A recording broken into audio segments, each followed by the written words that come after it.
It's very nice. I'm very pleased to welcome Dr. Catherine Myers to CLIR today. Catherine is a professor of art at the University of Connecticut, and she's going to share with us something I think most people don't know very much about, and that's the indigenous art of all parts of India, from ancient to contemporary. Catherine? Thank you. And thank you for the promotion. I just have an MFA because that's the terminal degree in my field. I'm a painter. I was born and raised and went to college in Chicago.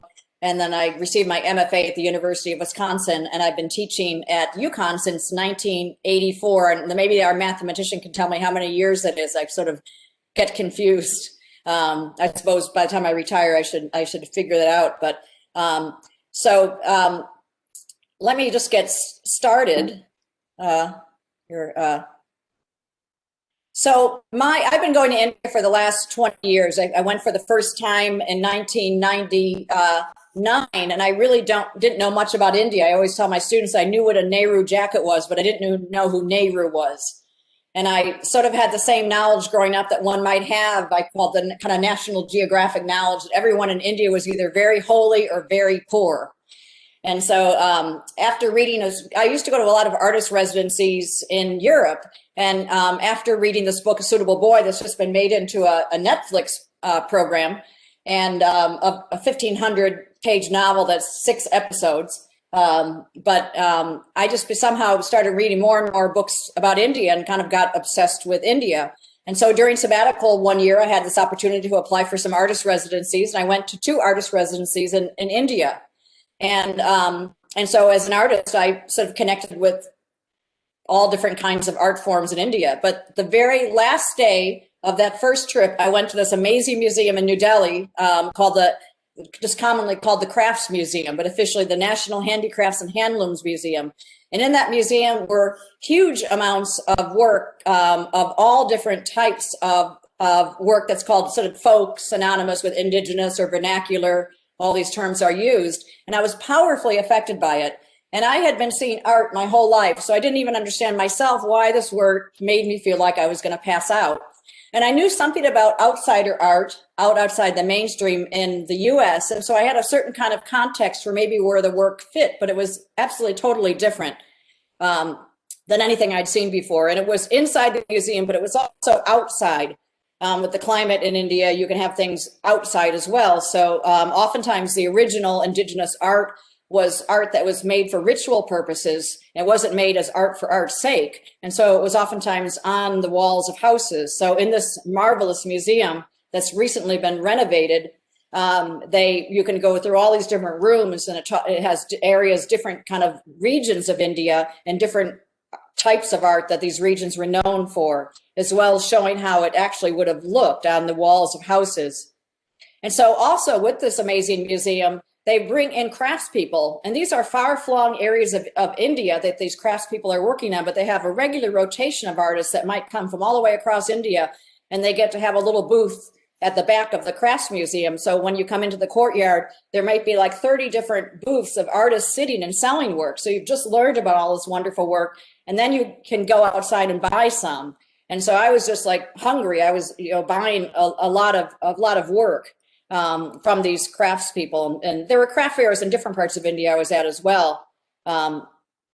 And so when I got back from India, that first trip, I was hungry. I just wanted to know everything all at once. And I felt like at that point, I thought I was so old, I was 40. If I only knew now how young I was. But I had this sort of panic of being totally obsessed and interested in this new kind of art, and I wanted to know all about it.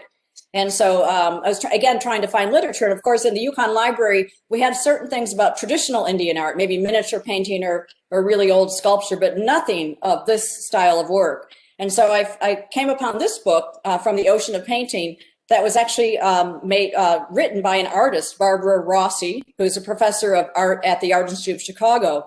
And she compiled all of this work in one book. And so as opposed to a lot of different authors who might focus on one style of work or another, it was almost like a guidebook. I called it my Bible of learning about this work in one context.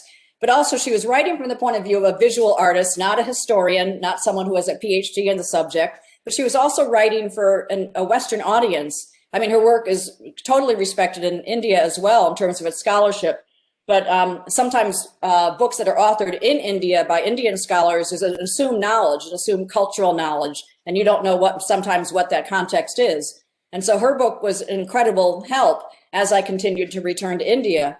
But then I had to learn so many other things because so much of the artwork is based on Hindu mythology and 330 million stories of deities, since 80% of the population of India is Hindu. So the folk art is not exclusively Hindu, but a lot of it is based on these elaborate stories. So I had to learn everything I wanted to learn. It was like Alice in Wonderland. A door would lead to another door to another door. So my library got larger and larger and larger, as well as different books, again, that were based on each of these individual types of work.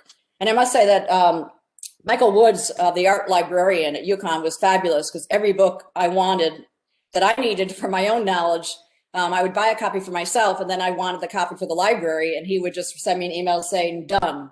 And so I'd say now at UConn, we have one of the best libraries of Indian art anywhere that I know because of all these books that he bought for me.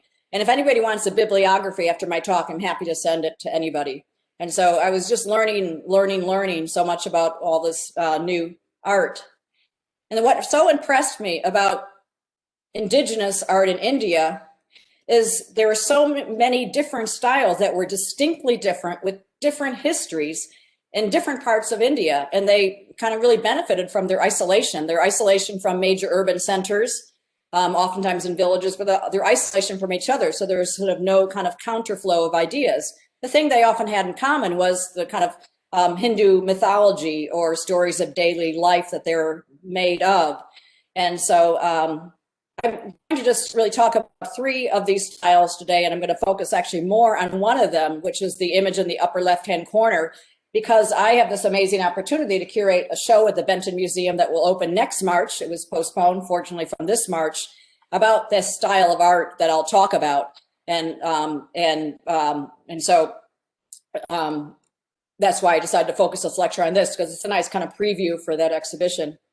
So in 2002, I decided I went back to India one more time after that first trip in 1999 during winter break at UConn. Then I decided I wanted to go back, not as a tourist, but as an insider. So I applied for a Fulbright. So I had a semester off, and I went to India and actually was teaching at a college in South India, but I had a lot of time on my hands. So I was able to travel around India. And I had this another amazing opportunity when my friend Sal Scalora was the director of the Benton. He was the one who had this long interest in outsider art. And he loved all the work that I brought back and my excitement about this. And so I asked if we could have a little room to do a show. And he said, why not the whole museum? And this was before the new wing was built. I'm trying to blanking on the name of that new wing, but it was, where the cafeteria was, that wing wasn't there. And so that was all being built as the show was getting ready to open and almost didn't happen on time. So this show happened. It was an opportunity for an artist in the art department to curate a show at the Benton, and my proposal won. So I had the entire staff at the Benton to help put this exhibition together that ended up being 250 works of art, working with Tom Brew and Sal. And it was called Masala, Diversity and Democracy in South Asian Art. And so these are just two of the pictures of that too. It focuses on the indigenous art, which is sort of, again, that there's kind of a little bit of controversy sometimes whether it should be called folk or indigenous. Some of the artists feel like folk is a little patronizing, and other artists feel the word vernacular should be used, and people can get together in a room and argue about those terms for eons, but I sort of commonly refer to it by all those titles.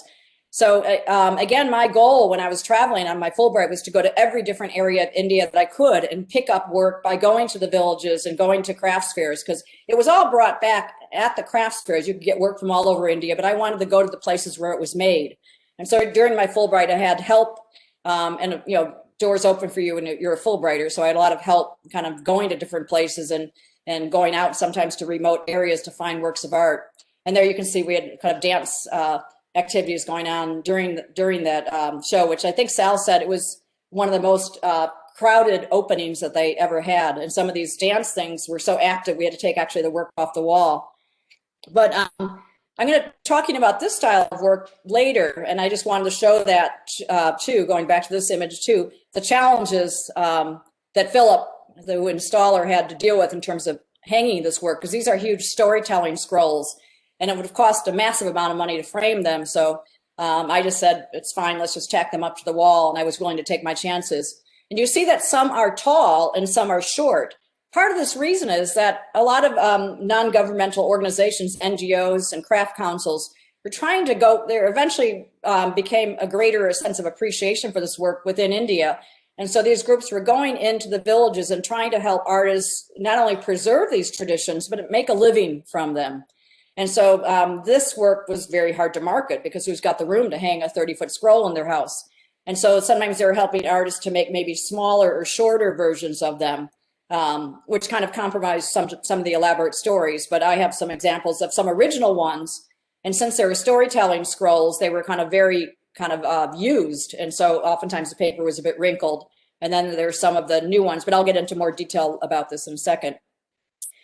So then I had this opportunity to create a new class. There was a new India Studies program started all around the same time, around 2005. And they said that the donors, the people that donated the money to start this program, the Joshis, would love it if someone could create a course dedicated to Indian art. And so my department head, Judith Thorpe, said, yeah, sure, go ahead and create a new course. And so I kind of pulled all the things that I was beginning to learn about India. I kept thinking, oh, 10 years from now when I really know it. So I had this opportunity to jump into it and help kind of organize all these different kinds of art that I was interested in, not only indigenous art, but miniature painting, traditional art, ritual art, popular art, posters, contemporary art. I was able to organize into a structure to be able to teach my class, which I've really enjoyed teaching. And we'll be teaching again next spring, a year from this spring. And anybody who wants to sit in on the class, just please contact me. I oftentimes have people from the community. I don't make you audit. You can just come to the lectures. And so I really enjoyed teaching this class. But before I go in and talking about some of these specific types of folk art, I just wanted to, when I talk about how distant they are from each other, I'll be talking about first about worley art, which is in the region of Bombay here. Then I'll be talking about art made in the region of Calcutta and Bengal, and then Mythala Art, which is in the northern part of India, close to the border of Nepal. And so you can see how far away these regions of India are from each other. And these are people that live in villages that hardly ever get out of their village, let alone ever get to a larger city. So there again, there would have been no intermingling or influence of these styles of one from each other. So worley is the first style of work. Yes. How did you determine, since these are little villages, how did you determine, since you're not an expert in India, to go thousands of miles and go to some remote village? How did you know to go to these villages? Well, when I went to Bengal, I was in, there's a fellow Fulbrighter who was an art historian, and she was working with an anthropologist. And I went to visit her in Calcutta, and she said, oh, we can take you out to the painters' villages. So I went with the anthropologist. I haven't actually been to worley. The worley art that I have got at craft fairs. But I've been up to Mythala in 2009, which I'll talk about a little bit later. I had a chance to go up to this region of India and look at that work and spend some time there as well. But sometimes they were like crazy taxi rides out in the middle of a desert. In one case, I remember the rickshaw driver, it was further than I thought. And he said, get out of the rickshaw. And I got out and he said, I want like 300 more rupees. And I said, fine, I'm in the middle of a desert. And I'd go off to these far-flung places, sometimes without that much knowledge of that this was a farther ride than a rickshaw should have gone. And then, and so sometimes it was kind of, crazy, adventures, but other times I had help, like with the Bengal Pachuas. I couldn't have gone out there myself because I don't speak a word of Hindi and these artists don't speak any English. So sometimes you need someone to take you out there. The same when I get to talk about Mythala Art too. It's about a 6-hour drive from the closest city, and so you kind of have to go with somebody. You can't really go by yourself. So worley art, which is now really a suburb of Mumbai, it was originally a tribal region, and they really practice a very kind of basic form of thrash and burn farming. But inside the houses of the houses in the village, they had these elaborate murals on the wall. And this is an old black and white photo. I really couldn't find any photos in color of the original murals, because they really probably don't exist anymore, may not be being made anymore. But these were codified murals. If you saw 10 of them in houses, they would all look the same, because they were oftentimes made for like the wedding room chamber. And so there were particular imagery. And what I really appreciated is how specific they were. Like, these images had to be made by women whose husbands were still alive. And they sanctified the space for the couple in these kind of merged families, extended families that all lived together. And so what happened when the NGOs then went into the villages, and they would give artists paper and canvas and say, hey, could you take that image and make it on a piece of canvas? I was really, this is another image of the woman making this from a book by Yoshodara Dalmia, art historian. I was really drawn to this work when I first saw it at crafts fairs, and really kind of didn't know anything about it. I'm an artist. I was drawn to the strong graphic quality of it, and kind of later, sometimes I'm drawn to something, I later learned what it's about. And so these are kind of excerpts. The one on the left is really kind of an excerpt from that larger mural, probably the most beautiful part of it. So it's sort of made in acrylic on canvas. And the one on the right is a typical, they call it a tarpa dance. It's a harvest dance festival. And there's a man with a big horn in the middle. And so these are depictions of different kinds of festivals that they had. And so there are particular themes that are repeated. And then these became marketed in crafts fairs in India and craft shops. And so in some cases, the work becomes kind of, in some ways, highly commodified, but still extremely inexpensive compared to how much contemporary art would cost. And kind of very repeated. And so sometimes people say, well, the problem with this art is that it's just kind of repeated themes for the tourist market. There's no kind of innovation. And then there are one camp of people that says, well, there shouldn't be innovation. If we're going to preserve these traditions, they have to be exactly as they were and exactly the themes that they always were. So this is another one that I bought that's larger, and this kind of combines everything. I mean, this never would have been an original painting on a wall, because it has the diagram from the wedding room chamber that has its own kind of codified imagery. Then it has like all the different village scenes. So this is kind of a new image that was made really for the tourist market, by putting a lot of different images together. And in this one, the background is brown, because that's really what the mud wall of the house would have looked like. And so the choice of making them white on black was kind of almost a design decision to make them more kind of striking. But this, and some were made on brown because it imitates really what the mud walled house would be. And they're really gorgeous images. And then again, this one's maybe a typical village scene. So this would have been something that maybe wasn't a traditional image, but kind of grew out of that very strong pictographic worley style. And then, especially when exhibitions are had and artists get to be known through these different crafts fairs, sometimes international curators come, and artists then get to be invited into international exhibitions, whether it's Indigenous art or sometimes Indigenous artists. There'd be a kind of a token Indigenous artist in kind of a big kind of hip international art show. And so there were some artists that became incredibly well known. And one of these is this remarkable artist who passed away recently named Jiviya Soumay. These are huge paintings, and you can see that he's kind of smearing the surface, not with dung as the wall would have been, but probably with acrylic paint to imitate that surface. And these are really massively scaled. And what I find also remarkable as an artist who've been through so many years of art school is how inventive these images are from artists who've never been out of the village and never been to art school. And these are, again, kind of sometimes very humorous. These are scenes, fishing scenes. So that's that elaborate fishing net. And the kind of density of detail that's in these two just really blows me away. And these are very large scale. So this also is one of just kind of a typical worley scene. There's a huge tiger here. Again, this kind of dangers of living out in the forest, but there's also a tiger god celebration to appease the tiger gods. And so these are, again, people threshing the fields and going through all sorts of activities. I'm really curious about this huge snake, because another one of his images has this, and this is the kind of thing, I'm sure that guy's underneath eating all of the plants in my garden. And so this, I just think, is kind of really wonderful and wacky, this kind of exaggeration of these kind of forces that people imagine in terms of this farming community. This whole community of Thane outside of Mumbai, I've not been to, and they're very private people also. It's not a place where you can just sort of walk in by yourself. You'd have to kind of be able to go and my timing has been off when I've had different people that are going there. I haven't been able to come to India at that time. But it now pretty much has been almost eaten up by the growth of the city of Mumbai. And this is the artist Jiviya Soumay at work.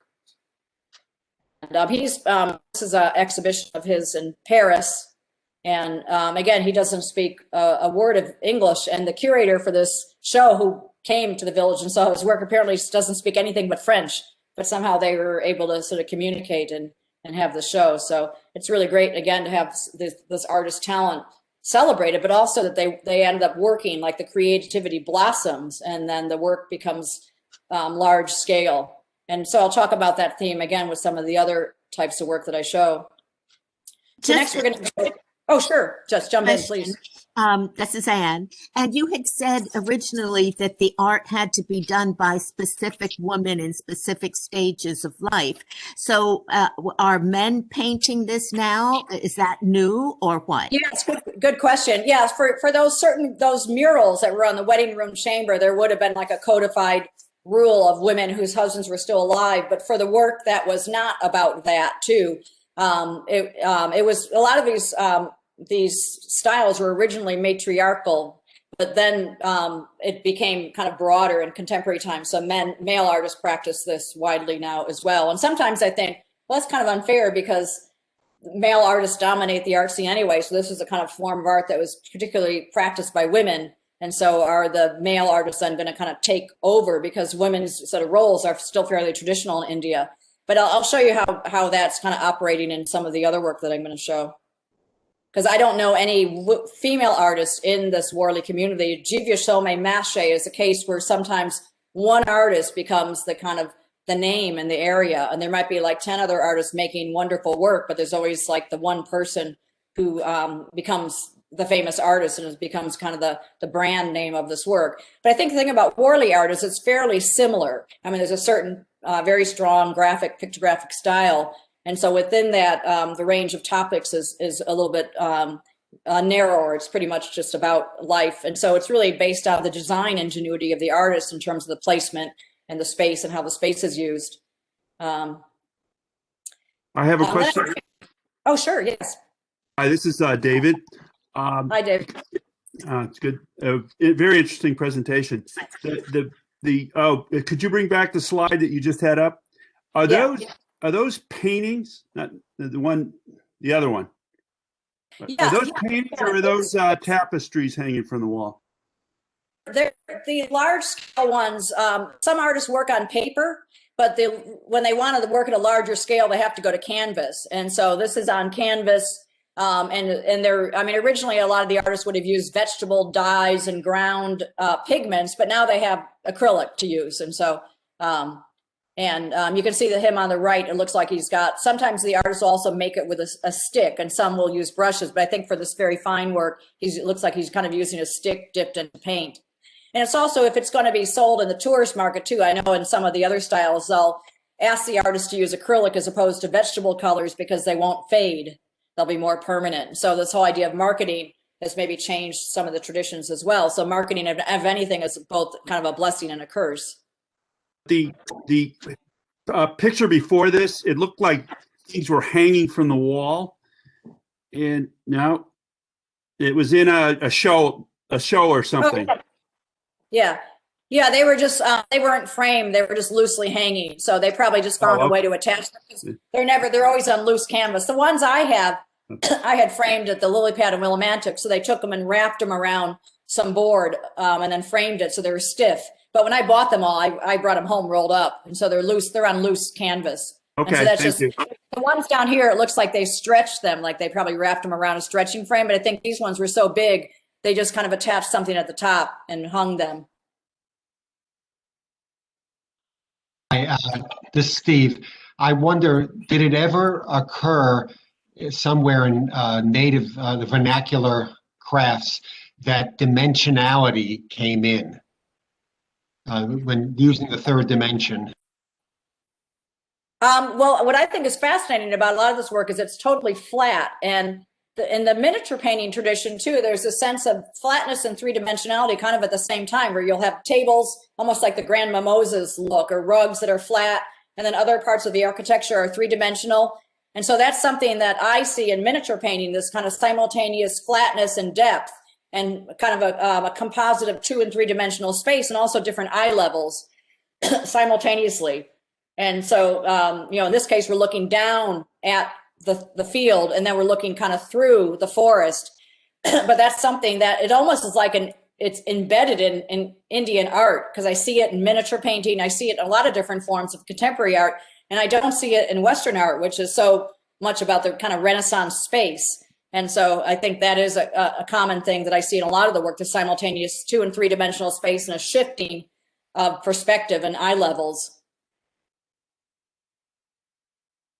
I always tell when I bring this in and show my beginning drawing students, I say, you know, it's the kind of thing that if you did in our observational drawing class, I'd give you a C on, because you're just you know, we teach people to have that kind of incredible, that strong 3-dimensionality of the kind of Renaissance window of space. And so many other cultures, this idea of flatness, and then that you have to kind of invent it. You're not going to paint it photographically. You have to figure out like how to design a field. Like, you know, when I see all these different kind of tree designs, I thought they're not repeating it. It's each one is different. And then I go to India and I was like, oh my gosh, there are actually trees that look like that.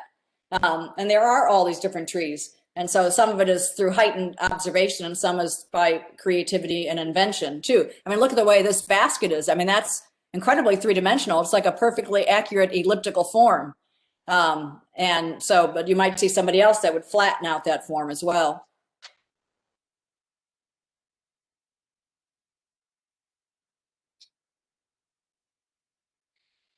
So in Bengal, there is a long tradition called Patachitra, and Chitra is the term for artist in India, and Pata means cloth.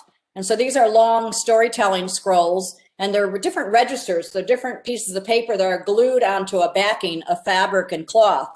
And typically they have a flowered background all around it, but also to separate the registers. And so this is from a book by Stephen Heiler, who's an anthropologist from Maine. And he's documented, when I was at the village, I didn't see anybody singing their stories, but I knew traditionally that's how they created them. So they had the big scroll, and it was rolled up, and someone would unroll it and then tell the story and sing the story. And so then there were traveling Patachitra artists that would travel from place to place with the scrolls in a bag, and they would go from place to place. And it was sort of the entertainment at that point. You'd unroll the scroll, and the storyteller would come and unroll it. And so I bought some that were really original. There was an American woman who had been living in Bengal and connected me with some artists. And so this man actually arrived at my hotel in Calcutta with literally a basket full of scrolls. And I bought several, and they said, if you really want a good scroll, you have to get one that's kind of beat up, because you know it's been used. But because of this fabric backing, you can see they're really pretty sturdy. So again, this is one of the snake goddess. So again, typically a lot of these stories that are kind of shared through Indian mythology, and then typically the bright colored borders. But again, incredibly inventive use of space and storytelling. And this was Frank Karam, who teaches at Boston University. Again, different scholars specialize on different kinds of work exclusively. And so this is his book on the scroll painters of Bengal. And this is like a typical market where one might be selling theirs. I never came across a market like this. Again, even at the craft fairs, the scrolls I saw were always sort of shorter versions, but this looks like kind of the real thing. And then oftentimes, because they're so hard to reproduce, and so if you get a book about folk art and they include this, they'll tend to include maybe just one register. So on the right, you're seeing the sinking of the Titanic, but they cut it up into 3, or they didn't cut it probably. They photographed it and cut the photo into 3, but originally that would be one long scroll. And then on the left, again, so different artists would take on different themes, and sometimes they'd be themes that they had maybe read about in the newspaper, someone told them, but they had never seen. You might, someone maybe have never watched TV, so they might make an image here that's actually titled Oil Trade Center. 9/11 was a major topic that a lot of artists were dealing with. And so here you're just seeing sort of one register of what was probably a very long scroll. And this is one I was given one time. I gave a talk at a college, and so they gave me a scroll, in exchange for having given the talk. And so I have a 9/11 scroll, and apparently they're quite hard to find now. And this one's interesting too, because the artist chose to have a solid black background as opposed to a flowered background. And so when I teach my class, I bring these in and I kind of unroll them. And sometimes it's hard to tell if the story is at the top or the bottom where it starts, and in terms of what order it goes in. And one thing I find really interesting in terms of the way these are designed and the inventiveness of the design, and these are the life of Krishna, who's one of the most beloved and popular gods in the Hindu pantheon. And so in this image of Krishna that doesn't have the typical flowered background, but I love how the images are kind of stepping out of their frames. And this is also done quite often in miniature painting, where there'll be a bright colored border. And it's almost like the fourth wall of theater, where the actor just turns to you and starts talking to the audience. In this case, that the images are both contained in the border and then they step out of the border, which is, for me, I find always such an inventive and smart design choice. But here, there's a river, actually, and the artist has taken the river and made the river come all the way through the image, connecting it, because the river is part of a major Krishna mythology. So again, I just find these design choices so ingenious from artists that have no schooling at all. And at the right, this is a much older image of the life of Krishna as well. And I just love how first of all, how the snake form is designed, but also how it pokes its head and tail up into the register above it. And so I always am impressed, because if you think of like a typical comic book, we have, narrative that goes from left to right, but this is vertical narrative. So it's a totally different structure of narrative. And when I teach my class, the students have to create artwork influenced by the work I'm showing. And I'd say about half the class always just falls in love with this kind of work and wants to make a kind of vertical narrative, because it's just so different than the structure of narratives that we're used to. And this is one, see, once the artists became more well-known and they were included in craft fairs, maybe just at the next largest city, maybe just going from the village to Calcutta, and then all of a sudden they would have these influences and see and hear things that they had never seen before. So this is the case of an artist who maybe was experiencing city traffic for the first time, and like the chaos and craziness. And this is exactly what traffic feels like in urban areas in India. They have all these different kinds of vehicular traffic and animals at this kind of trying to negotiate space at the same time. So I think this artist did a wonderful depiction. And then here we have an image of, HIV Safe Sex. And again, sometimes NGO groups were going into villages and saying, well, we want to teach about this, but let's teach it in the language that the people in the villages would use. And certainly TV and everything that people commonly have now has replaced a lot of this kind of work that was really the main entertainment in the villages. So a lot of the work that's continued now is continued with artists that are descendants of original artists, and is really kind of made for the craft fair market, because the original uses of the traveling itinerant storyteller is something that no one really needs or kind of makes use of in India now, even in villages. And then again, in terms of some contemporary, this is a Swarna Chitrakar, a young woman. There was no, in the Bengali work, there was no codification of who could make the work. There are a lot of also, again, Hinduism is the majority religion. And so about 80% of the work you'd see would be based on Hindu imagery. And but there are also a lot of Muslim artists, and people also made work for the market too. So a Muslim artist would also make work about Hindu deities if that's what would sell at the market. So this is a young woman who's taken the style of the Bengali scroll paintings and just made a huge, like 40 by 60 inch painting about the tsunami. And there are different stylistic things that are in common, just the way the faces are made, that you notice is very similar in terms of all of the work that's made in the region. I'm going to go on to a third style of art that I'm going to have a little bit more focused on, because this is the style of work that I've kind of focused on more recently because of this amazing opportunity to visit the villages. This work is called Mythala Art. I was going to put the title in here. It will come up later. It's called Mythala and also Madhubani, which is a bit confusing, but Mythala is a region of India up near the Nepalese border, a large region, and Madhubani is the major city in the region. And this work was discovered, they say discovered, other people say it was kind of hidden from history, which is a term I really enjoy. It's a good description for it. Until the 1930s, there was a terrible earthquake in the area, and a young British official was part of a team that was investigating, and he found these lavish murals on the insides of crumbled houses. And before that, nobody had known anything about this tradition of work. His name was William Archer, and he eventually became the first curator of Indian art at the Victoria and Albert Museum after his time working as an official in India was over. And so when you go to the region, you still see, which is again about a 6-hour rough Jeep drive from Patna, which is the main city in Bihar, which is a flight from New Delhi. You still see people living in thatched huts, or people have a little bit more money, might have a cement roof, but the houses are covered with murals. Part of the reason is this area has become really well known for this style of work. So maybe busloads of people will come in with a guide and go to a lot of the houses. So since the artists are marketing their work from the village, they know to kind of paint their houses with murals as a way of advertising their work. And they might sit on these little porches and kind of lay all the work out and sell the work from the houses. And so these are images I shot on my trip too, of murals that still remain. And again, they're ephemeral. I mean, they might be repainted once every few months, or they might be painted with different deities for different festivals. And one of the, like the worley art that was made as murals for a ritual purpose, one of the main images in Mythala art was for the wedding room chamber. It was called a Kobar Gar. And it was, again, a codified image that would have always looked the same. All the imagery would be the same wherever you had seen it. And it was, again, to sanctify the wedding chamber in these large extended family households and for the newlywed couple. And I'll show you a different view of it so you can see the imagery better. So again, these images had typically a form in the center that was supposed to be designed like a lotus form with 6 circles and a circle in the center. And then there was a bamboo plant that was the male energy that was symbolically piercing the lotus plant that oftentimes was painted with a face on top.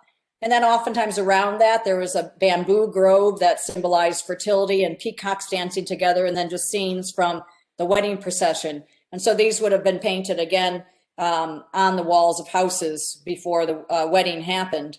And so there was great interest, I would say, of all the different forms of indigenous art. Mythala, when I started going to India and buying work too, again, I didn't have much of a budget for any of this. And so Mythala art had already kind of been discovered by the kind of larger craft community in India and was starting to be shown international. So it was already pretty expensive. It wasn't something that I could afford. So I would buy the kind of fun, a lot of things I have are delightful. They're kind of things I was able to afford that were sold in the back of the crafts museums. But later when I went to Mythala, I was able to kind of have a more discerning eye based on the guides that were with me in terms of knowing like what art was this kind of repetitive work that's made over and over for the tourist market, and which artists are really considered to be esteemed and also innovative, even innovative within a particular style. And so Shanti Devi is one of these artists. And so she's excerpted the main part of this Kobar Gar, this wedding room chamber. And this is a very typical, maybe one of the most common images that you'll see if you were buying Mythala art, was because it's so kind of known as part of the Mythala iconography. So here's a more traditional version of it that looks pretty much somewhat the way it would look on the wall. And Shanti Devi is an artist now who's probably in her 70s. And this is a young artist named Mahalakshmi Das, who's probably in her late 20s. And she made this version called the Dark Kobar. And so she took this traditional wedding room chamber, but because her own family, they're quite poor, and she was worried that her family wouldn't be able to come up with enough money for her dowry. And then to complicate things, she was living with her boyfriend, which is just not done in India, not in a village. And they moved to Delhi for a while. And so because of the controversy of that, she wasn't sure that she'd ever be able to return to her village and actually have a traditional wedding and a marriage. Eventually she did, and she has her first child recently. But while she was going through this, she made this image called the Dark Kobar, and she has a very long story. I was fortunate to be able to buy this work. As I've learned more about the work, I've been able to purchase some really amazing pieces myself. And so I have this in my collection that will be in the Benton Museum Show. I feel incredibly lucky to have it because she's such an exceptional artist who's becoming really renowned in such a unique image in terms of the way it uses and plays with tradition, but updates it. And so the idea that these traditional forms and eons old deities are just kept alive by artists that are still interested in finding ways to kind of update this imagery. So in the Mythala tradition, there are two styles traditionally of work. And they're of the two highest castes, the Brahmin, the priestly caste, and the Kayast, which were originally the warrior castes. The styles were originally distinctly different. The Brahmins made these kind of really exuberant pieces with bright color, kind of outlined with paint and line.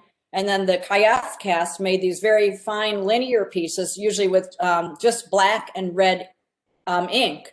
And of course, now these styles are fusing together. So you'll find an artist from one caste making work in the style of the other caste. But originally they were incredibly codified in terms of these styles of work. And this is more images of the Brahmin style, this kind of really exuberant, brightly colored work, oftentimes very kind of loose, almost abstract.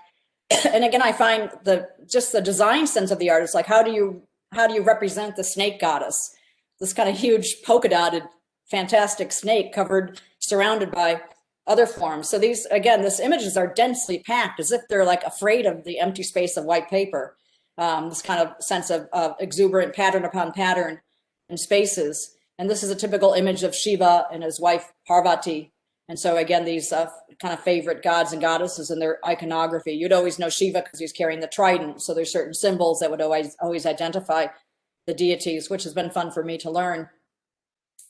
And then the other style, the chaos style, the refined style of line. Sometimes again, it's very tightly woven, and sometimes it's much looser. I have a lot of different varieties of work in my collection. And this is Gangadevi, who is an artist who achieved incredible fame in her lifetime. She was originally an abused wife whose husband took another wife because she wasn't able to have children. And her work was discovered by an Indian historian, Jyotindra Jain, and found this work all in a trunk and realized how amazing she was. And then he really promoted her work. And I think an important point to make here is that with some artists, they made work, it wasn't art for art's sake. They made work for the wedding room chamber. They made work for ritual purposes, that there was no reason to make it if it wasn't for a particular purpose. But other artists, once they were given paper, because the organizations that came in would give them paper and say, hey, can you make that on a piece of paper of 22 by 30 inches? Some artists flourished and prospered and invented all sorts of new themes, as we'll see. And others really were not able to kind of make that leap. But Gangadevi was one who was able to. And she works kind of across many different genres. She makes a lot of traditional imagery. She was commissioned to make the wedding room image for the Crafts Museum in Delhi that Jyotindra Jain was the director of. And then she's also made this exquisite cycle of life imagery as well, with this refined line that's almost kind of hard to photograph because it almost looks like it's solid colors, but everything is made up of a dot or a line. There's no solid colors in these pieces. But in terms of how enduring these images are, so she's done the cycle of life, which has a typical form of continuous narrative, which is where a lot of different scenes happen on one page, and which is also typical of other forms of Indian art, where instead of 5 different registers to tell different parts of the story, you have all the parts of the story in one frame, which is an incredible design challenge for an artist to figure out how to include all this information. And so this is a recent artist, Shalini Khan, who made this recently. So you can see that from years will pass, and some themes, especially of artists living in these villages, are continually the same. Here's a woman who's pregnant with a baby. She's carrying a baby on her back. She's carrying something on her head. She's trying to kind of work in the fields while trying to manage all this. But sometimes with an artist like Shalini, it's maybe made for more kind of political purposes. It's to kind of demonstrate the difficulties that women face in terms of that, where someone like Gangadevi might have been making it at her time to kind of celebrate a woman's kind of different roles. And so artists from different generations might be making images that look similar, but maybe they're made in a different context. And this is Mahalakshmi Das now, who's married and has just had her first child. So she's got this ongoing series. These are quite small, and it's household diaries, and there's a lot of them in the series, and they're got a wonderful sense of humor here. The TV is on, and the woman has probably been cooking all day and maybe working in the fields, but she's got to massage her husband's legs at the end of the day. And on the right, she's holding her baby, she's trying to paint. And again, in the villages, there's oftentimes no sense of privacy too. So someone's kind of waving at her over the fence and trying to talk to her. And then again, like a lot of the other styles, now men practice this as well. And And so this is an artist named Nareshkumar Paswan. And he's really known for this kind of over-the-top density of his imagery and also these elaborate borders. And I have a good friend who's collected a lot of his work, and he's got some that we counted that he actually had 19 borders before he got to the image. And so this is, again, a typical Draupadi from an episode of the Mahabharata, one of the two major epics of India. So, and again, mostly these are made for an Indian audience. There's still very kind of little knowledge or interest in this work outside of India. And so the stories that are told are things that would be familiar to Indians. If you're going to buy this and put it on your wall, you want a story that you're already familiar with. This is a piece of his that I have that I actually bought at a South Asia conference at the University of Wisconsin. And I was starting to really recognize the amazing quality of this work. At that time, I actually could afford to pay $500 for an image like this, and knew its value and worth, and also knew the worth of the artist as well in terms of creating a collection, because my collection is all going to the Benton Museum, and so I have to kind of understand these things about it to give it to a museum. So this is a typical story of Krishna, the god Krishna, playful god, and he steals all the gopis, or the cow herdesses that adore him. And at one point they're swimming and he steals their clothes, and so they're all they're kind of actually shown with their clothes in the water. Sometimes they're shown naked in different images. There's probably over thousands of images of this theme of Krishna and the gopis. Artists love to depict it. Sometimes they're actually depicted naked and kind of trying to cover themselves. But here, he probably, because he's so into these dense patterns, he probably just enjoyed all the different patterns of the saris that he could draw, and the waves. And again, the density of imagery. I love the theme of Krishna and the gopis, so I was happy to have one. But I love the borders, just these kind of wacky borders that are just beautifully designed. I bring these into my classes all the time, and my students just go nuts over them. And again, he also paints images. I've asked him, sometimes with Indian artists, there's so much detailed, dense symbolism that you feel like, is an artist ever free to make a tree that's just about a tree? And so I had to say, what does this mean? And he said, well, it's just trees. It's just, again, different kinds of trees of India. And I do have a detail of this piece. This will also be in the show next year, just to give a sense of just how detailed and dense his imagery is. And there's no making mistakes. They don't draw them out. They just start.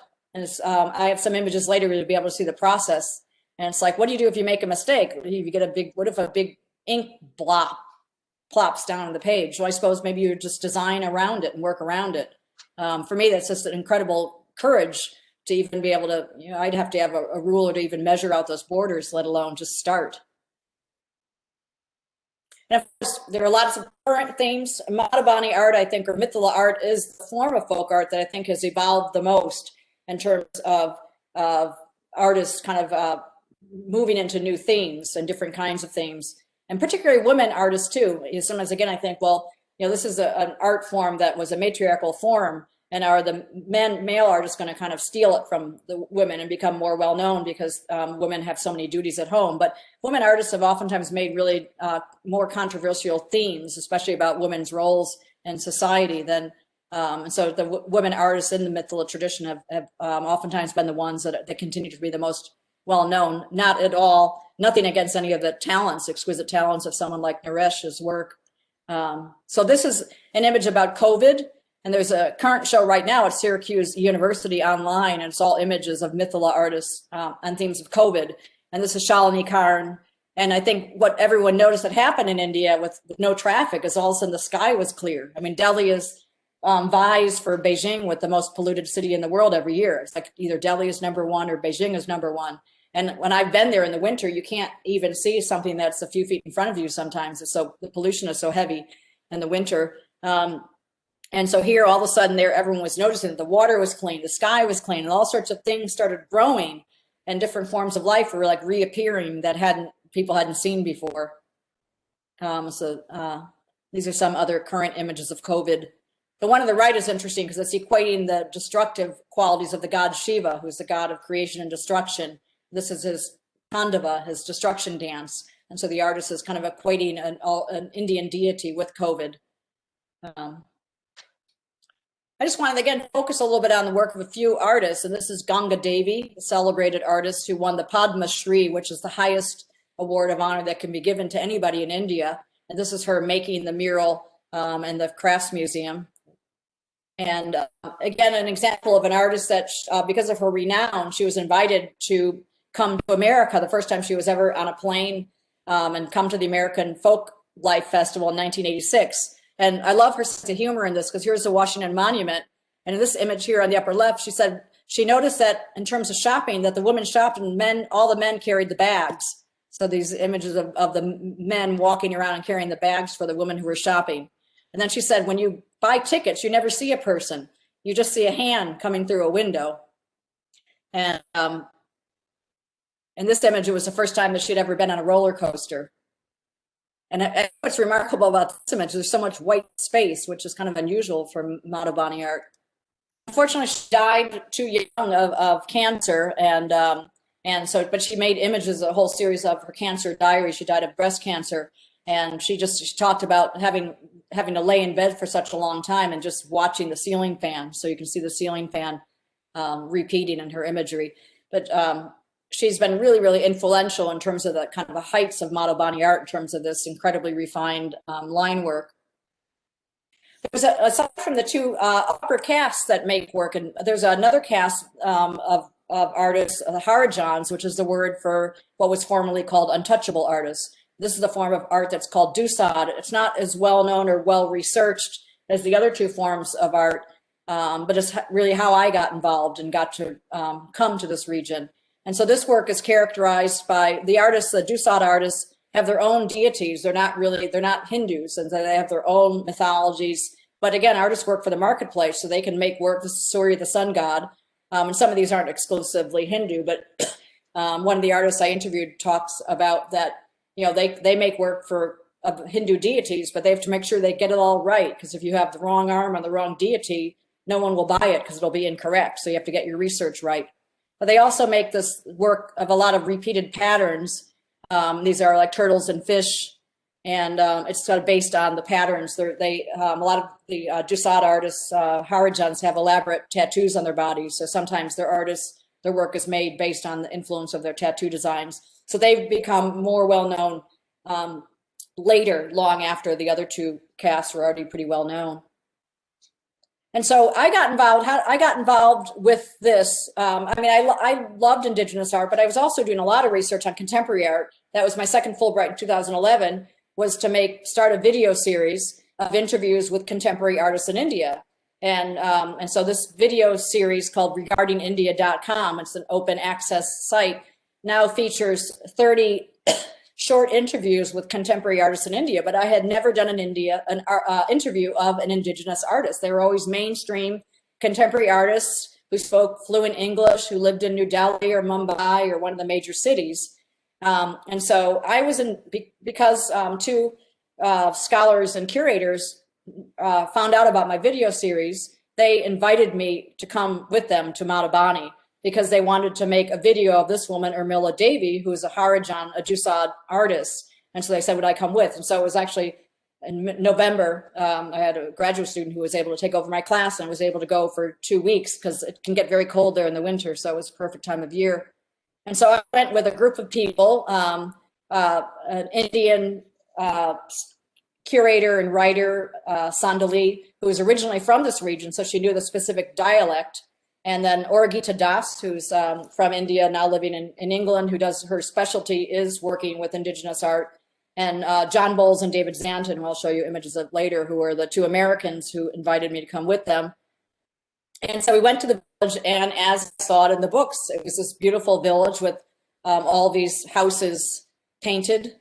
And because, again, it's not an easy place to get to. If you're going to go there, you would probably be going on a bus, maybe with a tour guides who might bring a lot of people. So the artists are marketing their work. So oftentimes they're painting their houses, and then they kind of live and work in the same space. So you might go into their houses and buy their work. And then people are selling their work sometimes in the front porches of their houses. And if you're there at there's only one hotel in town, to wake up in the morning, there'll be artists standing outside with rolls and rolls and rolls of beautiful paintings under their arms, which I found almost a little overwhelming at times. David Zanton, one of the people who invited me, he's a recently retired head of global studies at UC Berkeley. He's the director of the Ethnic Arts Foundation that promotes Indigenous work in the US and internationally, and also was a co-director of the Mythal Institute of Art that was based in Madhubani. And so we came to do an interview with Urmila Devi, who's one of the artists of Harijan artists has kind of growing recognition for her work. And David has a long relationship with these artists because he buys work for them at much higher prices than they normally would get, even in the Indian market. And then if he sells them at a show in Paris or in the US and gets more money, then he comes back with the money for the artist. So he's really kind of appreciated and beloved.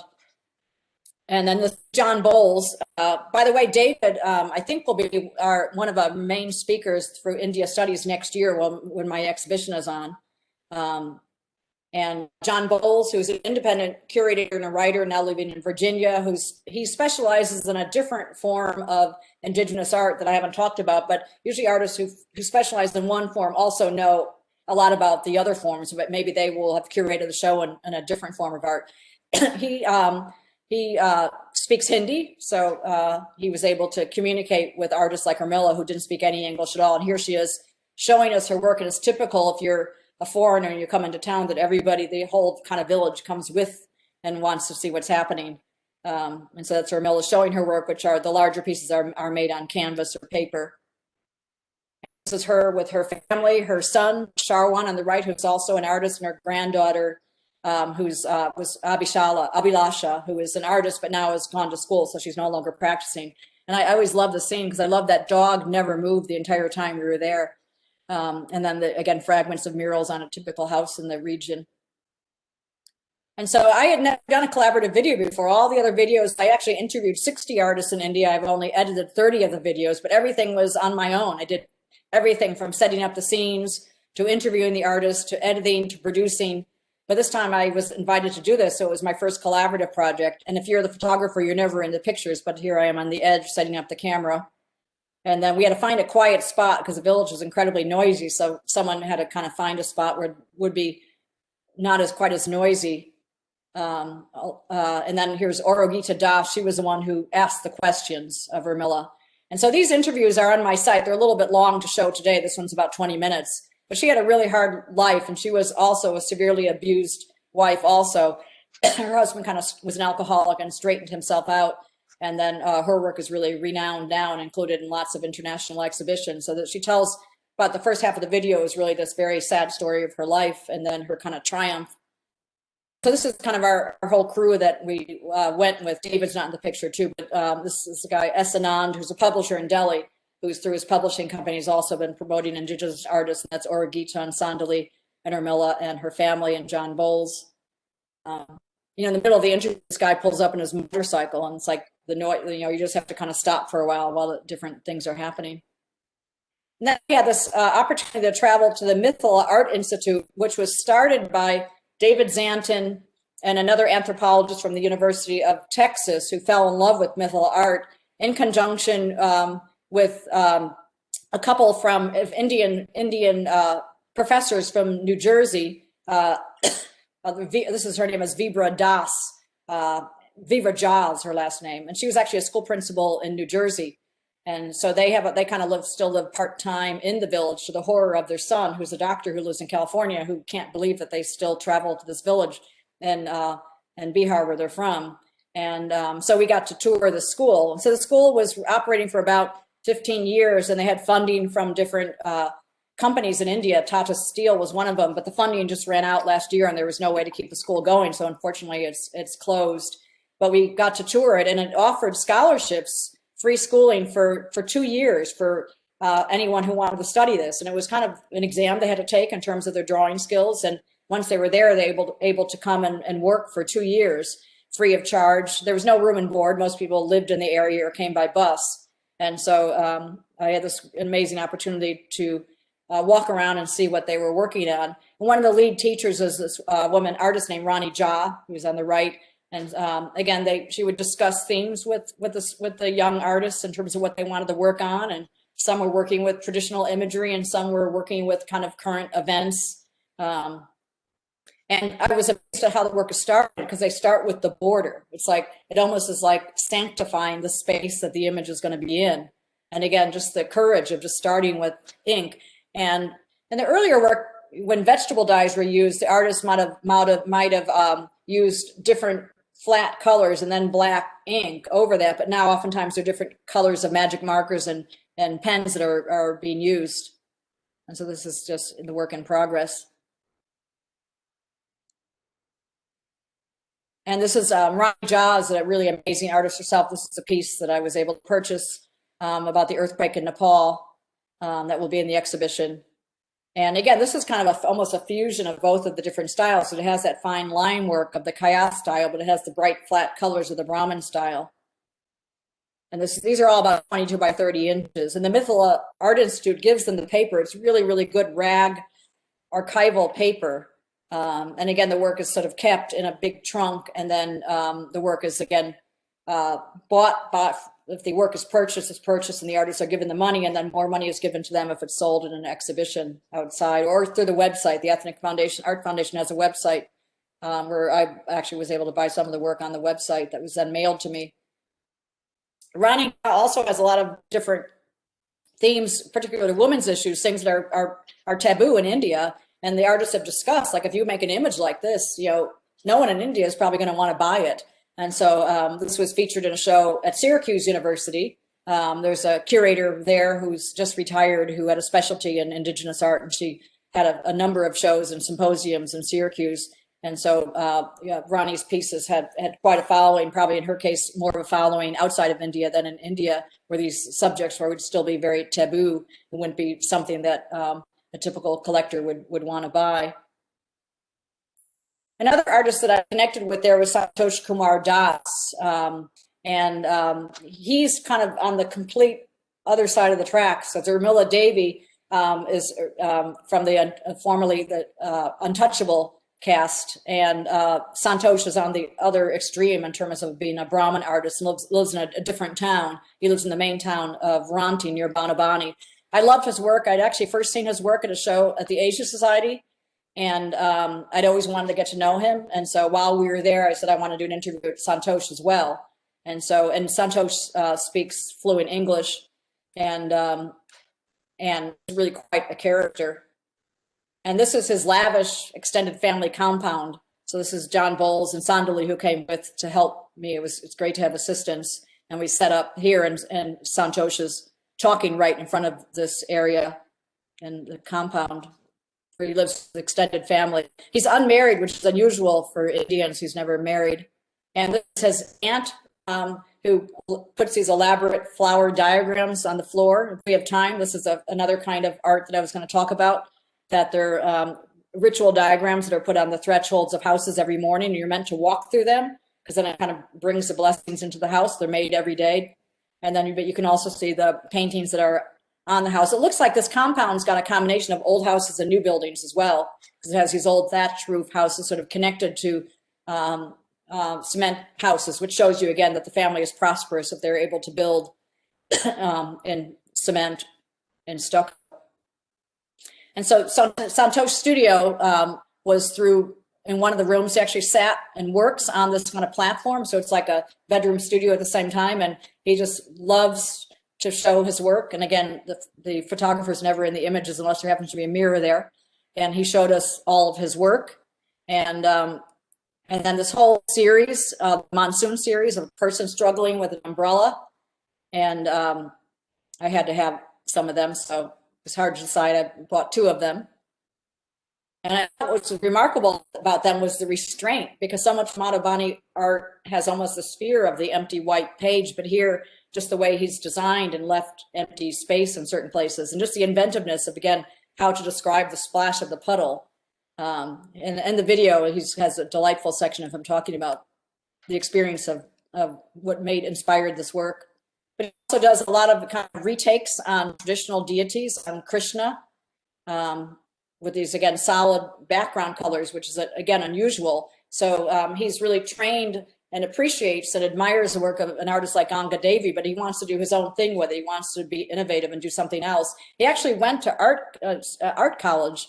That there was an American who was impressed by his work, and she funded it, but he said he didn't really gain anything out of it because he wasn't prepared for the kind of, education that a contemporary art school, there was kind of no shared information, but he said he loved it. He loved the camaraderie and the time of being there. And then these images that I've written about in a show that I curated about his work, I just find dazzlingly, and the design dexterity and smartness. And again, this kind of overwhelming feeling of pattern and surface, which is sort of what India feels like to me, in terms of the kind of oftentimes clash of patterns and colors. But just the idea of being able to control all this information so it doesn't become so overwhelming that you don't even know where to go with it, that there's kind of chaos and order at the same time. And then a recent series of the goddess Kali, that these are pieces that I have just purchased and will be sent to me this summer. They're small. And again, the kind of retakes about one of the most well-known and goddesses, Kali, who's always shown with her kind of lolling tongue. But also as well, the work I saw in New York that he became well known for was based on these tragic communal riots that happened in Gujarat in 2002. I was actually there in the place where the riots were happening during my Fulbright. I was supposed to give a lecture, and someone came in and said, "Madam, your lecture is canceled because the city is burning and everyone is leaving." So I had to, leave and never was able to be a visiting artist at the school in Ahmedabad, where the riots had spread to. And so later, when I saw this work at the Asian Society, it just really had a powerful impact on me, because I had been there when these riots were going on. And I recognized the work because I had seen some Indigenous art. And so, a number of things sort of connected for me. So again, this body of work within India is pretty controversial, because Modi is the prime minister now, and a lot of people blame Modi for allowing these riots to happen. And so some of the images are specifically about Modi. So in the show I curated, the curator wasn't able to show some of this work as well, because they didn't really want to take the chance to be sort of shut down by the government. So it was really courageous of Santosh to make this work, but it was really shown outside of India and not in India. And then 2 years ago, I was invited by a gallery in New Delhi, a commercial gallery, which was one of the first commercial art galleries in India to kind of focus on Indigenous art, and also to include Indigenous artists in exhibitions with mainstream kind of artists as well, on common themes. And so I had this great opportunity to curate a show on his work and to write about it. And this was the gallery in New Delhi, where it was installed in January. And again, I wrote about his work. I'm not a scholar on this field. I can't really compete with people who are scholars, but I'm an artist, a visual artist. And so I wrote about his work from the point of view that I could really write about it. I mean, there's a standard story about Mythala art and the origins of it and where it came from, and who discovered what. And so that always has to be there. But then I felt like I had my own take on it in terms of how I could interpret and talk about the design and the way the work was made. And this is the gallery. I've curated a number of shows there. This is what an opening looks like in the middle of January in New Delhi. This gallery that has this fabulous banyan tree that the freshmen are set out from. And then once I curated the show, Santosh came, and he was just there all the time, and he's an amazing storyteller. And so I just got to hang out with him for like a few days. I would come to the gallery every day and just hang out in the gallery and talk to him. So that's all I have to say about this kind of art. And then I have a short video, which is about another kind of art. And so I thought maybe, I don't know how long I've been going, how much time is left, but I thought maybe I could either stop here and take some more questions, or if there's still time, I could show this other video that's about the flower diagrams. It's a 4-minute video that women make, but sometimes there's a danger of showing too many things too quickly. So would anyone like to see the video? I can still go. I can show this video. I do have a question. This is Sure. First of all, thank you very much. This is very interesting. Could you give us an idea of the value of these paintings? I know you mentioned at one point you paid $500 at one point, and then somebody else bought some art and then brought it somewhere else and got more money. What is normally, would somebody sell this for in India? Well, that is also itself kind of a controversy, because the artists complain that in the craft fairs, the work goes for really inexpensively, like a piece like you're seeing on the left if you saw something like this by an artist, maybe that was a typical piece created in the village, you could maybe pay $50 for it. But the part of the reason this gallery in New Delhi is trying to promote the work of artists, they feel like there's an incredible inequity because the contemporary mainstream art market in India has really exploded in the last 20 years, and a lot of international exhibitions, and Indigenous artists were totally left out of that. And especially in India, there's such a hierarchy, not only of kind of caste and class within India, but of different types of work, and they call different streams of art. And so Anubhav Nath, who runs this gallery, who's passionate about Indigenous art and has a lot of family money he's put into it and awards that he gives, he's trying to kind of pull the prices up so there's more of an equivalency. And so Santosh will complain too. So the gallery now is selling a piece like this for, $1,000, which is what it should be. I mean, it should be more than that in terms of the amount of labor that goes into it. But the mentality in India is that folk art shouldn't cost that much. And so if you price it that much, well, then that's fine, but then no one's going to buy it. And so there's also, with a lot of Indigenous artists, a mistrust of the gallery system, that artists mainly, there's no middleman. Artists usually sell right from their studio. And so part of the reason someone like David Zanton was so well respected is that he also, gave a fair price to the artists, a price that he felt that they deserved. That was maybe above what would happen if the artist sold it at the back of the museum or at a typical art fair as well.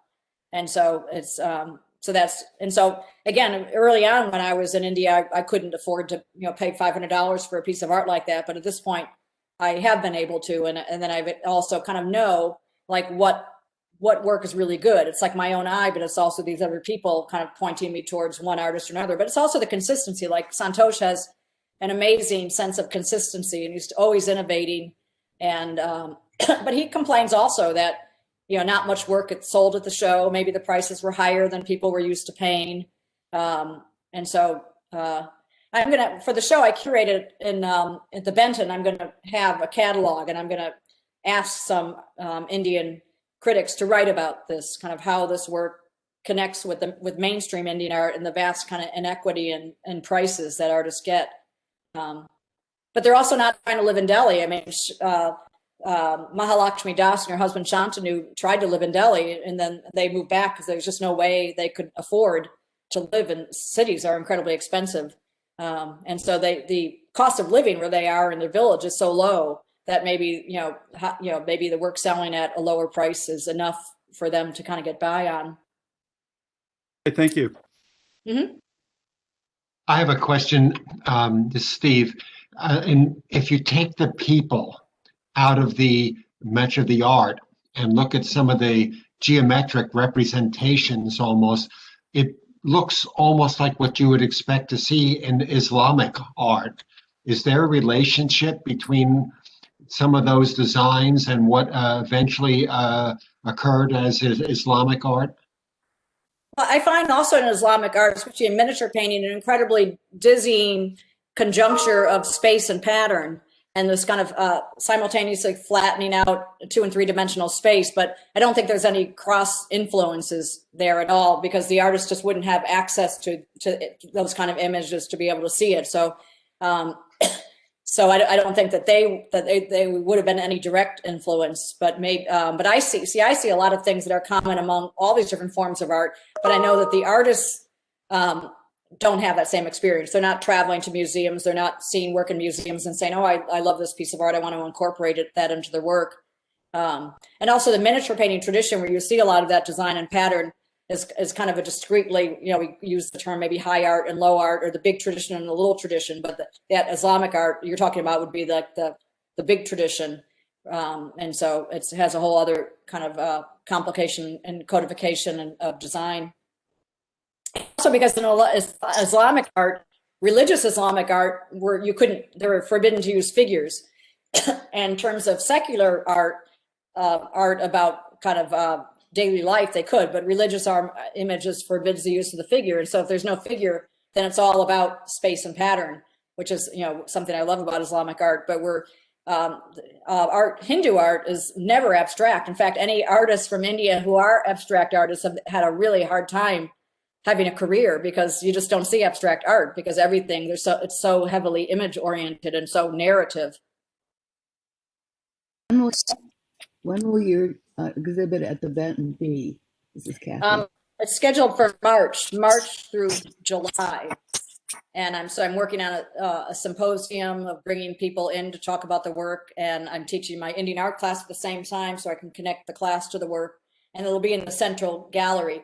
And one thing I didn't mention, actually I completely forgot to mention, it's so important, is that when the Mythala Art School folded, they had a huge amount of art that was collected that David Zanton had purchased from the artists.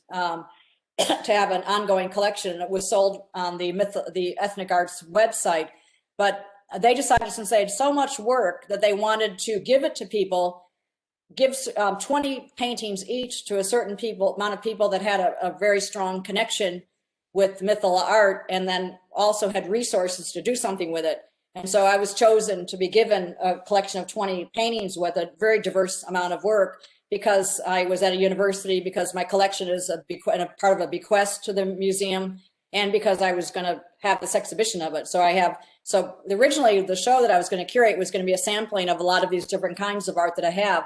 But since I had that donation from the Mythical Art Institute, I decided to have the show focus just on Mythical Art as a way to kind of celebrate this donation from David Zanton.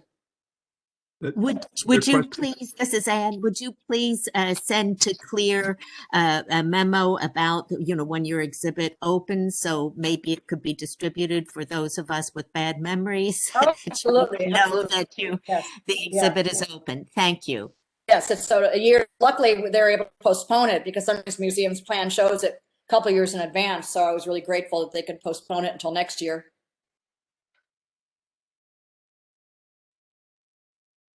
Okay, if we have time and there's anything else, I'll show this short video that I made about 10 years ago, and it's a form of art that you saw of women who make these flower diagrams. And I used to see them if I got off at a train station early in the morning. I would see these amazing, beautiful diagrams, and for me, they were like gorgeous examples of ephemeral, abstract art.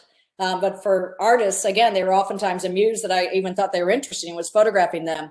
And so one time when I was in South India, I just arrived, and I usually have jet lag for a couple of days. I wake up really early in the morning, and there's lots of noise from temples early in the morning. So one morning, it was still dark. I thought, well, I'm just going to get up and I'm going to follow and see where that music is coming from.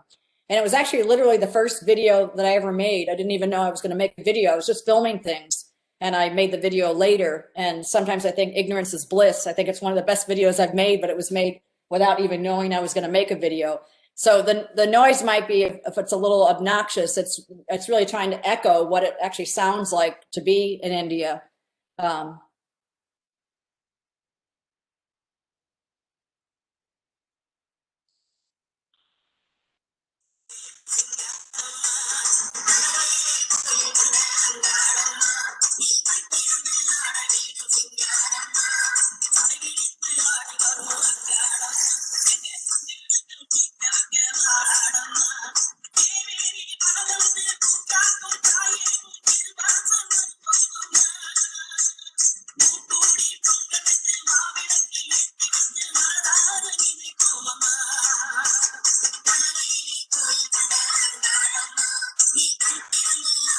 I don't know about anybody else. I'm not getting a picture. No one else is getting a picture. I'm not either. Oh. Coming through. Oh. So, well, I'm not sure what to do about that, because I clicked the link and it was connecting to I have it on my desktop. Let me see if I can just get off the PowerPoint and see, I have to stop sharing. Okay. I'll stop sharing and see if I can just click the link of the video and see if that works. The video. Okay. I'll open the video up and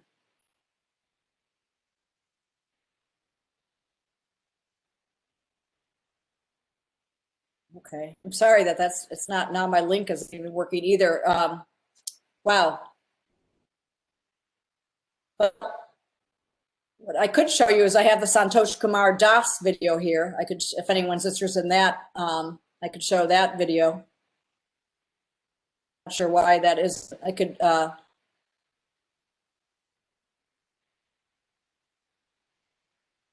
The video of Santosh is 10 minutes long. How much time do we have left, Steve? Let's see. I would say 5 or 10 minutes. Okay, I think that's about long enough. The Santosh video is about that long. So let me open up that. I moved these all over from another computer, and it's always. Let me just see if I can play it from my flash drive.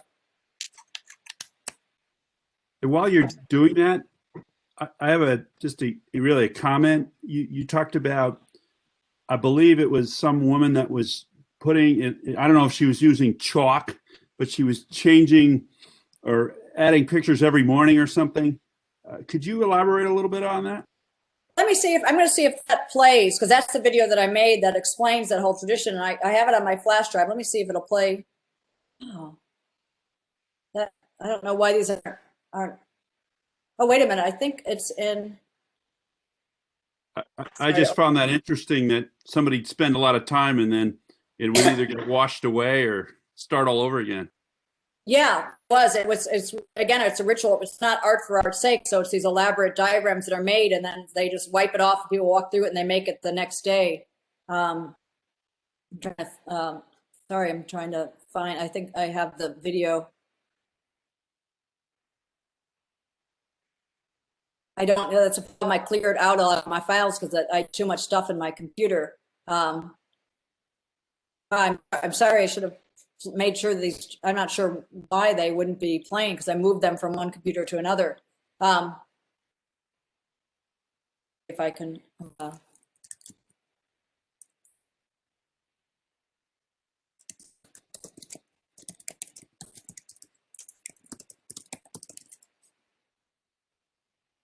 See if it plays through this. Do you hear anything? Something, but don't see anything. Okay, so I think I need to share again. Let's see. Maybe that's why I wasn't playing. Maybe I'd somehow gone off the share. Okay, let's see. Okay, let me share.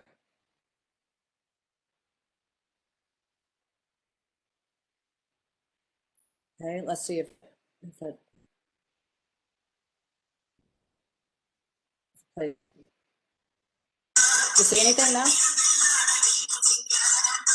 Yep, it's coming through. Okay.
Hi, Thank I'm you. Mike Gerhauser.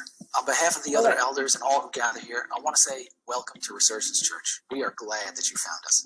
Now, whether this is your first time joining us or you meet with us regularly, we pray that the message that you're about to hear would encourage you. Is there some? Are you still hearing something from my computer? Or? Glory to God. Oh, how do I also I? want to encourage you. Yeah, we Welcome are. to church.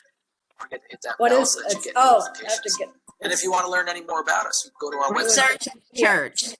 I was wondering where that was coming from. Catherine, thank you very, very much. Thank you. This will be available. I think this was fascinating. Those people who you can see, they were all applauding with their hands up in the air with the cameras on. It was really terrific. I do have one question about this art. It looks very similar to what you would have with the Tibetan mandala art, which is transitory and temporary. And I wonder if there's a connection with what's going on in India and what's going on, what Tibetans do in making this art, which they then destroy, drop in the river. Again, I mean, there would be no kind of cross influences between those traditions because they're so different. Again, the Tibetan tradition is more of a kind of a high art tradition, and the women making flower diagrams in front of their house is just something that happens in villages in different parts of India, and not even so much anymore. Probably, you can get ready-made ones that you can stick on. I bought a ton of things that you can just stick on your wall. But it's the idea of the ephemerality of something, of not being attached to something, of making something beautiful and then being able to destroy it and making it again the next day, because it's not really art for art's sake. It's really made for another purposes. So the idea of the permanency isn't something that's important or something that should be held on to. But I think the interesting thing is that we make these connections between different forms of art based on where we come from and how we see it too. And again, the column has been something that's influenced a lot of contemporary artists as well. I mean, there was a lot of artists in the US that were highly influenced by outsider art, the kind of idea of naive art outside the mainstream. And part of the reason that's what's so different about Indian artists is that they might live outside of urban areas, but they're not outside the mainstream. They're really connected through this sort of common mythology and sort of in connection. So they're not making work off on their own, kind of without knowledge of anybody else. They're usually the sense of community and family is so important in India as well. All right, well, again, thank you very, very much for this. This has been wonderful. I wish it was during the regular year because I know when I recruited you, one of the ideas in my mind is that I was going to be able to take you to lunch and then I would have you. Yes, yeah. That was the whole idea of doing this when I recruited you at Eastern. That I said, wow, this is fascinating. I would have brought a pile of work in for everyone to see at the same time, too, which is what I do when I teach my class, too. So, again, I would definitely send you the information about the show at the Benton Museum. And this is a great opportunity to talk about something I love. And I always love to put new lectures together with this one focused more on Mythala than previous ones as well. So thank you for your attention and your interest. All right, well, thank you. That for a 45-minute talk, having an hour, over an hour and a half, that was wonderful. Good, thank you very much. So I'm stopping the recording. This meeting is over. Okay.